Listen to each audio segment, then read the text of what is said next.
Hey, this is Bill Wynn with the cryptocurrencygroup.com, and what we're going to do in this video is take a look at, was watching Shark Tank. Recommend this show very strongly to entrepreneurs. Now what we were going to do in this video was we were going to go and install the cryptocurrency wallet. Now I am working on a Windows 10 machine, and what we're going to do is go to the coin website here, procommerce.io, and we see right here this option for two different wallets, okay, and there will be a third option for Mac soon, but at this point what we want to do is we want to download this Windows app. And here you see it's downloading right away. Now I'm also using Google Chrome. Some people may want to use Internet Explorer, the new Microsoft Edge, Firefox, Opera, Navigator, AOL. I definitely recommend not using AOL for anything because it's quite antiquated and full of bugs. But here we see that this is downloading.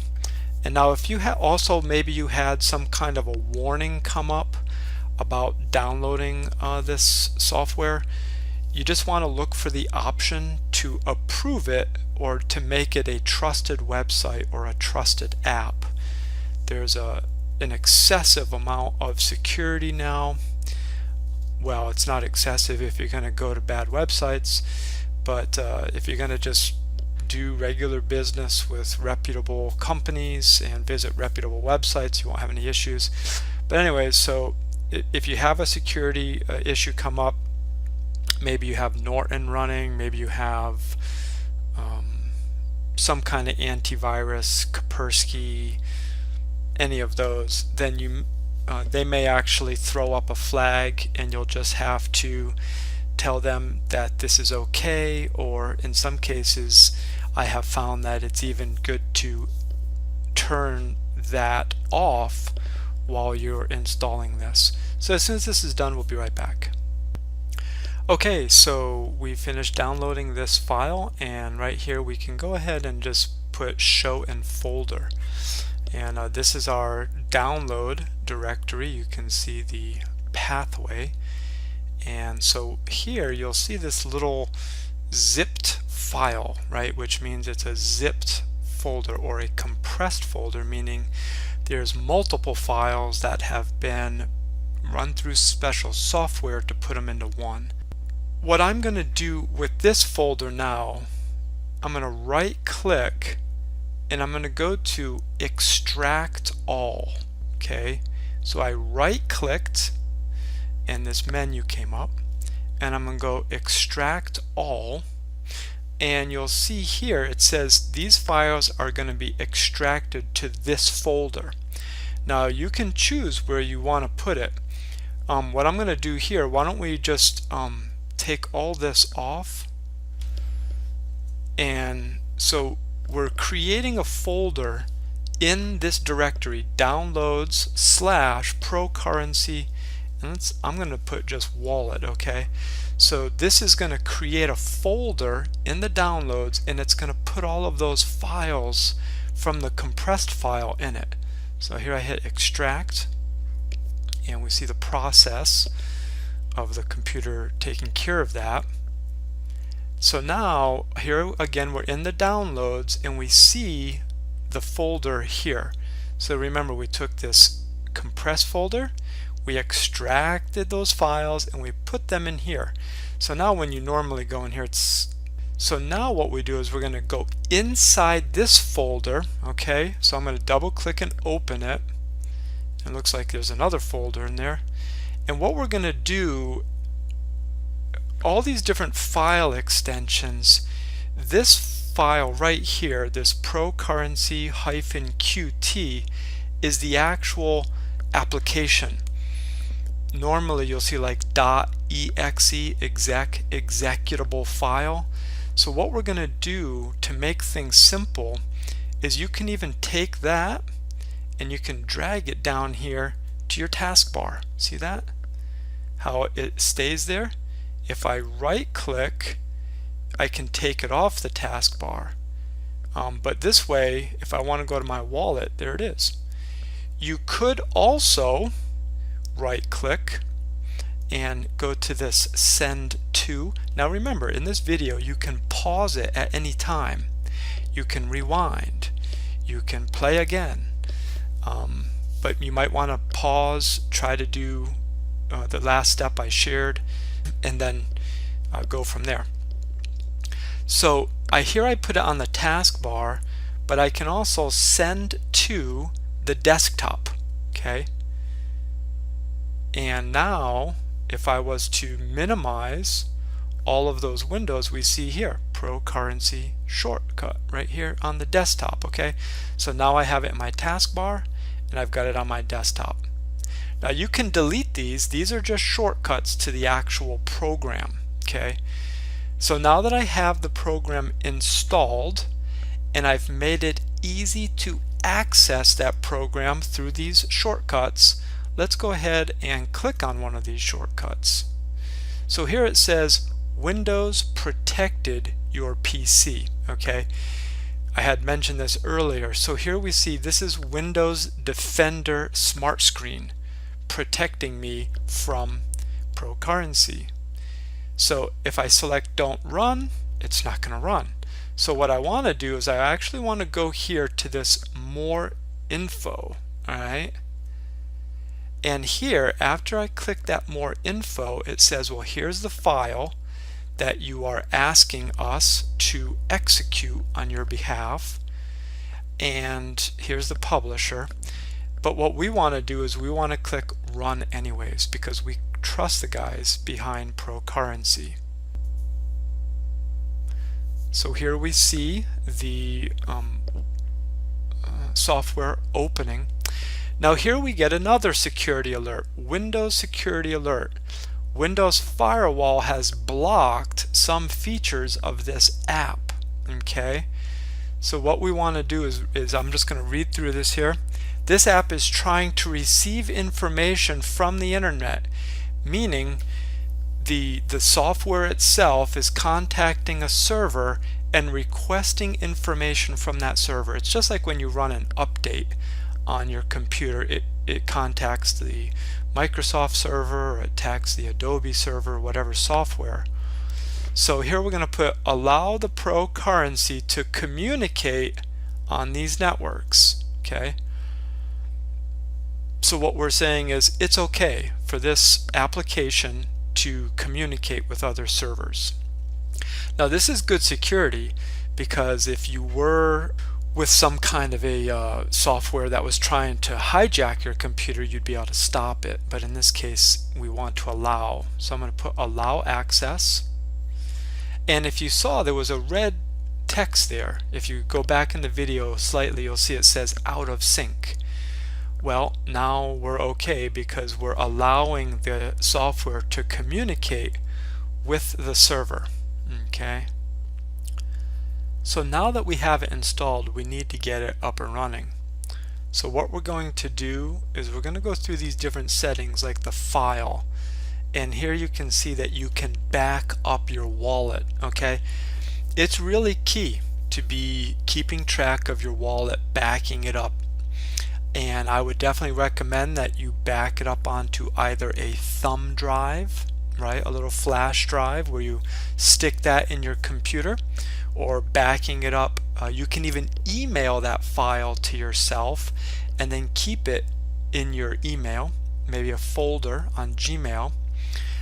If you use any backup to cloud type resources, that would be good. I use the Google Drive. That way you're backing it up, and it's something you should do, you know, every day if you're doing a lot of transaction, but you definitely want to back it up. So let's go ahead and run that, back up the wallet. And so what it's saying is, okay, where do you want me to save it? Well, at this point, I'm just going to go ahead and save it on the desktop here. And I'm going to name this. I'm going to put the date in. So I like to do 2017 04/27. Okay.